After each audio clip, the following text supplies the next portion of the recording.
Good Sunday morning, everyone. Meteorologist Stone Shaper here with sort of an unconventional 1 minute forecast just because we do have severe weather throughout the region today. It's nowhere near as wide as Friday was, and maybe more variables in play for today where we may not see much at all, at least here in North Dakota, but still that chance, especially down there in the south, given by the SPC and by some of the models suggesting we could see that severe weather this afternoon. Now, satellite and radar does show cloud cover over much of the state, some open areas, especially down to the south-southwest, some rain to the east and to the north, and that's going to matter today, especially that cloud cover will determine our temperatures that we see, will really help cool us down or warm us up if we do see more sun.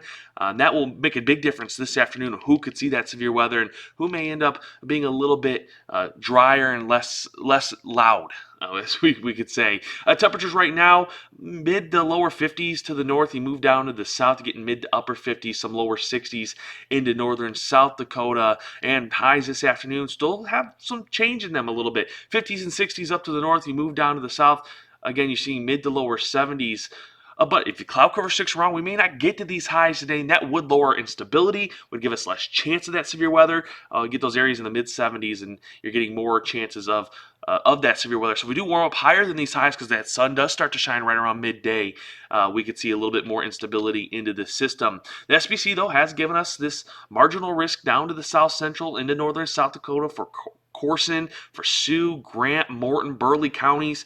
Emmons has some areas down to the southeast that are in that slight risk. Much of McIntosh is in that slight risk as well. And that marginal risk sort of stretches to the south-southeast portion of the state. We have a non-severe thunderstorm threat for the rest of the state as well, so don't be surprised. You hear a few rumbles of thunder this afternoon. Now, when it comes to the storm threats, this is where we have a lot of variables in play. I'd say the biggest threats right now are going to be hail up to 1.25 inches in winds up to 70 miles per hour still, but the type of storm is going to matter in this system. If we get more discrete systems or more individualized cells that develop, especially down to the south central, that's where you're going to get that 1.25 hail. Winds will be a little bit less, but you could get a tornado chance in those discrete individual cells. If it's more linear, something more we've seen like Friday, that tornado risk will sort of go away, a lot smaller, but you'll be looking at hail a little bit smaller as well, probably right around that nickel to quarter size. And then winds, that's where you'll see those 70 mile per hour winds. So the storm type is really going to matter this afternoon. We look at precision cast, and what it's showing us is as we get to the afternoon, we'll have some light rain chances right around 5 p.m. We'll start to see some thunderstorm development, especially out to the west. That will be non-severe. And then down to the south central into Corson and Sioux, Emmons is where we're going to see that wave move through. It moves through quickly, though.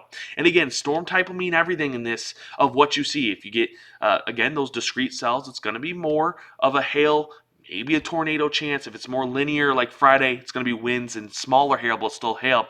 And again, some of those outlooks would be if temps don't get as high, we have less instability. If that low pressure system that's moving through South Dakota sort of moves farther south, it could cut off some of that moisture. It could also lower instability as well. And some of that moisture could get just displaced by this system as it moves through areas like Kansas, Nebraska, southern South Dakota. So be prepared for severe weather, especially if you live down to the south for this afternoon.